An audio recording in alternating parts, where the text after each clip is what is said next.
I have a minor confession I want to start out with. I know this is going to be a shock for everybody. Hang on to yourselves. But I really enjoy science fiction. I know, you're like, from now on you need to tell us everything. I know. I've always enjoyed science fiction, and it's just always fun. And one of the things I learned a long time ago that helped me make sense of the genre was somebody made the comments, one of those bits of wisdom, that sci-fi isn't about the future, it's about the present. It's about a way to look at what we're going through now. It's a way to look at the issues we're seeing right now, but through the lens of some other culture, or technology, or some other device. And it gives us a chance to see things in a different way. And once I understood that, it's like, oh, that's why all the stuff that I was reading when I was growing up that had been written in the 60s and the 70s was all about overpopulation and crime and everything else. It's like, oh, because that's what they were dealing with then. And what any great literature does is it lets us look at ourselves. It gives us a different set of tools, a different set of stories, a different set of lenses to look at the stuff we're going through. And that's what the book of Ruth does for us. Now, if you weren't here last week, we started walking through the book of Ruth. And it's this great story that takes place about 3,000 years ago. And it was really funny. After last week's message, I got everything from, and I am not exaggerating this, from this congregation knows Ruth a lot better than you expect to I didn't know there was a book of Ruth, okay? So wherever you're at on the spectrum, if you know this backwards and forwards and you've done the BSF study and you've looked at the Hebrew, that's awesome, great. And if you've never heard this before, I'm glad you're here. Okay? So wherever you're at on that spectrum, I hope you can find something fun and challenging and thought-provoking for you in this story. So let me recap last week real quick. If you weren't here or if it's just last week was a long time ago, let me cover this again. The story is the story is Naomi and her husband Elimelech and their two sons leave Bethlehem. They go from this place in Israel across the River Jordan to this town of Moab, this country of Moab. And while they're there, their sons get married to two Moabite girls, one named Ruth, one named Orpah. And then after a bit, Elimelech dies, and then the two sons die, and so you got three widows. And Naomi says, I'm going to go back home to Bethlehem.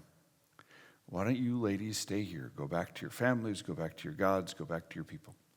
And Orpah says, I love you, Naomi, but I'm going to go do that. And she goes back to her father's family.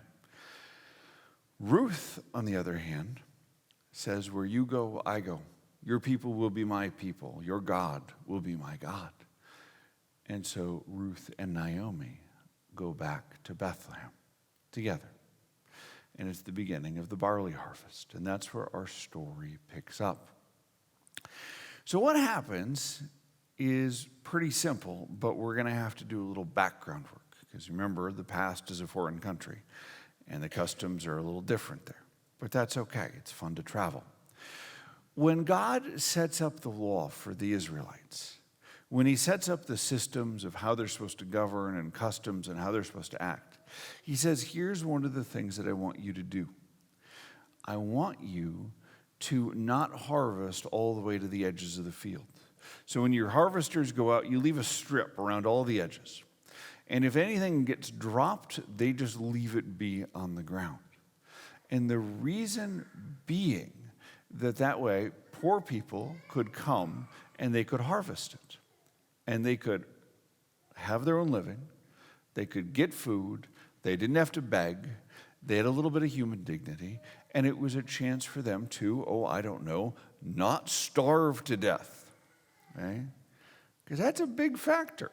Most of the world, through most of history, not starving to death was pretty much at the top of your concern. So, what's going on is the Ruth says, I'm going to go out and glean. And that's what it was called, Glean, gleaning. You went, you harvested those strips, you followed behind the harvesters, anything they dropped, you picked up. So Ruth goes out and she starts to glean. And as soon as she's doing that, Boaz, the guy who owns the field, comes out and he's talking to his harvesters. And he's like, how's it going? What's going on? Who's this gal who's following you around? And they say, oh, that's Ruth the Moabite. And you got to remember, this is a small town. Bethlehem's not a big place. And there's no TV, there's no phones. It's not like you got anything going on. So you sit around and you talk all the time. And so, of course, the story of Ruth and Naomi has hit everybody's ears. So Boaz knows who this gal is. And he says to his harvesters, make sure you keep an eye on her, make sure you watch over her, let her glean from the fields. It's fine. Take care of her. And so when she's following behind, they take care of her. They drop a little extra, spill a little extra on the ground. When all the harvesters stop to eat, they invite her to eat with them. And they take care of her. And remember, what we talked about last week is this is taking place in the time of the judges. This is a blood-soaked, vicious time.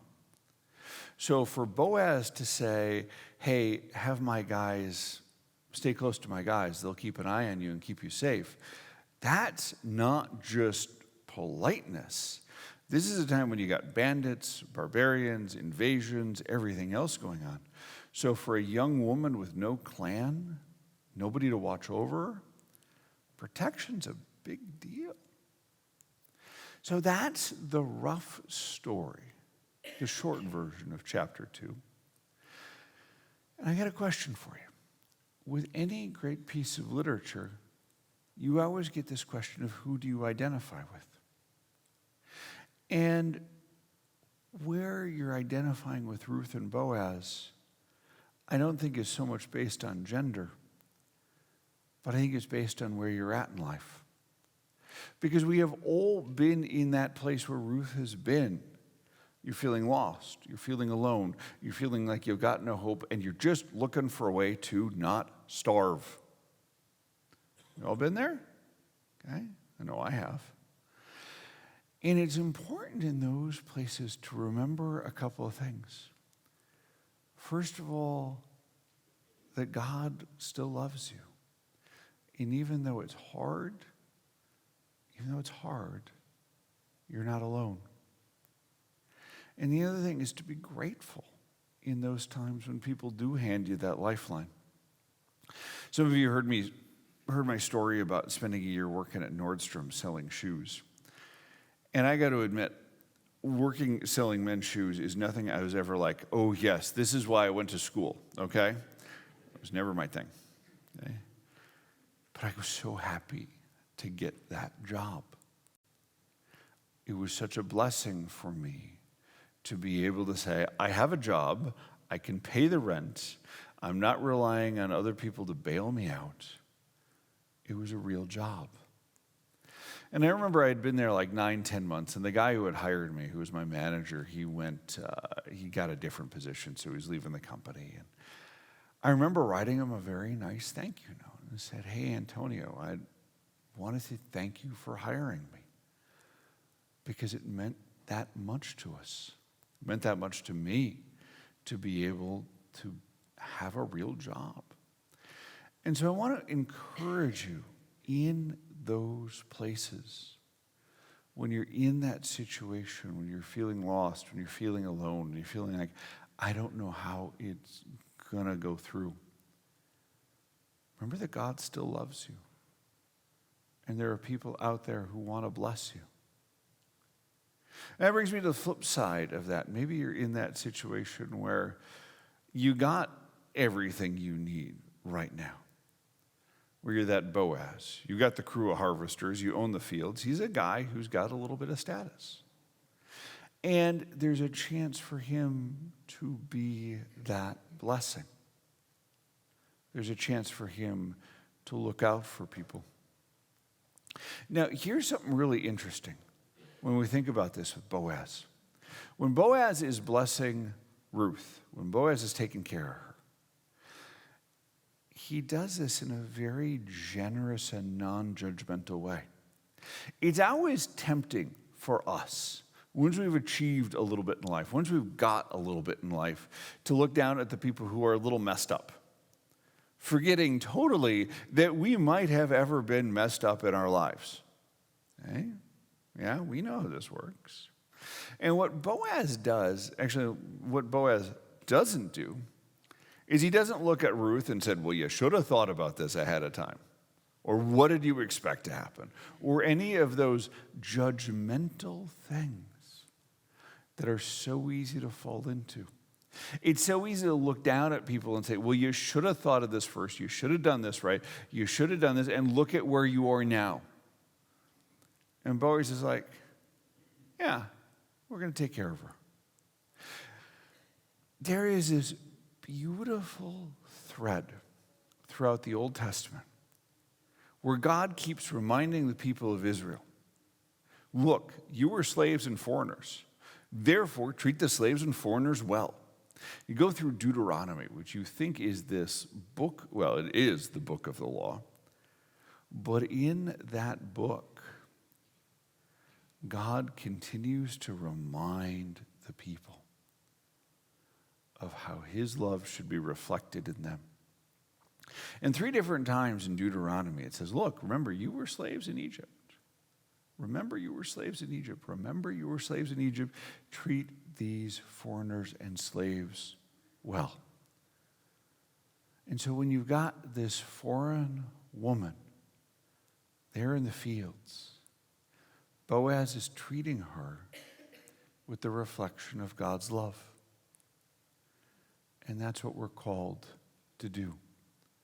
We're called to reflect and bless because we can. Now, I want to take one other piece out of this. And one of the fun things with great literature is it invites you to play with it a little bit. It invites you to say, well, was he doing it because of this or because of this? Was he doing it here or is it really this? And I want to take a whack at one of the characters in this story.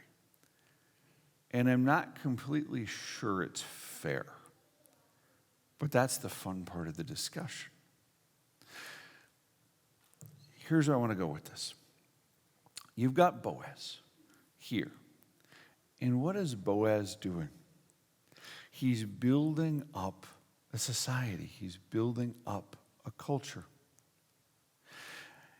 He's paying his workers well enough they can eat and work for him. He's taking care of the foreigners and the strangers in his land. He's building order in this place where there's a lot of chaos and a lot of bloodshed. He's working at this very low level. I want to contrast that with Elimelech, the guy who kicks off this whole story.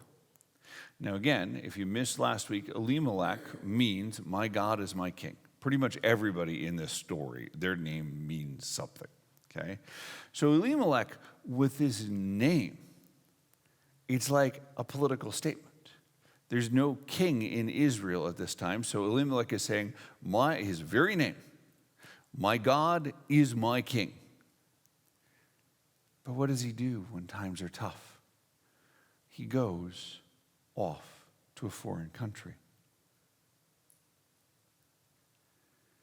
The contrast between the two, this grand political statement, the guy who's building up things at the local level. And the reason I say I don't know it's fair is because Elimelech didn't choose his own name, to my knowledge, and he's dealing with a famine. But still, the contrast is there.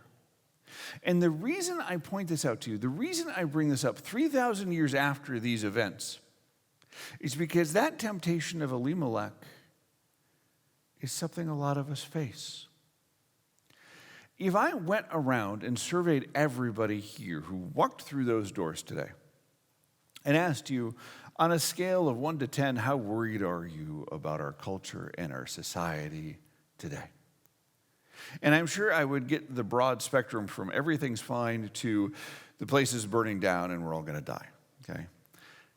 But I suspect most of us would be kind of in that stage of, it's probably going to be okay, but we're concerned. I mean, that's my hunch. That's where I feel like most people are at. And the temptation we have is to make these grand political statements, these things, and we want to seize the commanding heights of technology and entertainment and culture and government. And every election is the most important election ever. Okay? I've been hearing that so much. It's so sickening. I'm sorry, I was tempted to go on a 10-minute rant about campaign commercials, and I'm restraining myself because it's only August, and I'm already sick of them. Anyway, let me break some bad news to you guys. Most of us are never going to be striding through the halls of power. Most of us are never going to be changing the government. Yes, we should vote. Yes, we should be good citizens. Yes, we should be engaged. But we need to understand that we have a lot bigger difference that we can make at the local level. Somebody giving me a job, an honest job, was way more important and formative to me than anything that could have come out of Washington, D.C. And so what we're called to do is be like Boaz. We're called to take care of our neighbors. We're called to be good employers. We're called to be good employees. We're called to build up the fabric of society so that we can love each other, we can watch over each other, and that we can have a place for the widows and the orphans and the foreigners, and love them the same way that God loved us. This whole story, and it hides behind every verse, it hides behind every passage, is this story is a reflection of God's love. And so I tell you this, whatever state you're in, whatever place you're at, whether you're in that continuum of I am lost in a foreign land and I'm all alone too, things are going well. We're called to remember and reflect in that love and take joy and peace and hope, knowing that whatever happens, God will always love us, and that we should love others as God first loved us. Amen.